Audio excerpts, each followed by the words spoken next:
હવે જોઈએ સમાચારો વિગતવાર।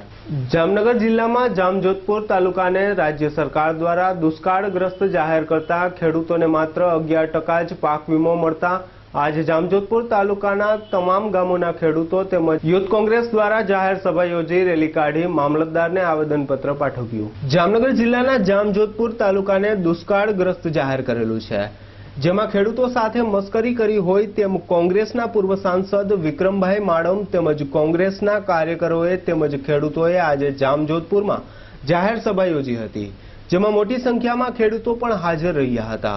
જેમાં સરકાર દ્વારા ઓનલાઈન પાક વીમો મળે છે તે માત્ર 11% જ મળે છે, જ્યારે આ તાલુકાને દુષ્કાળગ્રસ્ત જાહેર કરતા 95% પાક વીમો મળવો જોઈએ। જે ઓનલાઈન વીમો મળે છે તેમાં માત્ર 20% જ ખેડૂતોને ઓનલાઈનનો ઉપયોગ કરતા આવડે છે અને 80% ખેડૂતો આ વીમાથી વંચિત રહે છે। ખેડૂતો ભણેલ ન હોવાથી આ કાર્યક્રમમાં કોંગ્રેસના આગેવાનો જિલ્લા પ્રમુખે ભાજપ સરકાર ખેડૂતોની મસ્કરી કરે છે તેવો આક્ષેપ કર્યો હતો। જાહેર સભા યોજ્યા બાદ જામજોધપુર શહેરના મુખ્ય માર્ગો પર રેલી કાઢી મામલતદારને આવેદનપત્ર આપ્યું હતું। જો પાક વીમો વધારે મળશે નહીં તો જામજોધપુરના ધારાસભ્યના ઘરે ઘેરાવ કરવામાં આવશે તેમજ મામલતદારની કચેરીએ પણ ઘેરાવ કરવામાં આવશે। આવા ઉગ્ર આંદોલન કરવાની ચીમકી પૂર્વ સાંસદ વિક્રમભાઈ માડમે આપી હતી।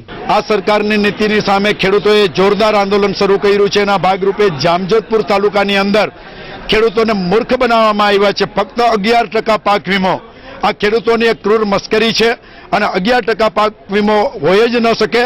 આ ખેડૂતોને 95% પાક વીમો મળવો જોઈએ, કારણ કે આ તાલુકો છે એ દુષ્કાળગ્રસ્ત જાહેર થયેલો છે। અહીં વરસાદ પણ નથી, પીવાનું પાણી પણ નથી અને ખેડૂતોને ઓનલાઈનના નામે જે છેતરપિંડી કરવામાં આવી છે ભાજપ સરકાર તરફથી એ પણ બંધ થવી જોઈએ, કારણ કે ગામડાની અંદર આ વ્યવસ્થા પૂરતી ન હોય, ખેડૂતો ઓનલાઈન ફોર્મ ન ભરી શકે એ પણ આપ સમજી શકો છો।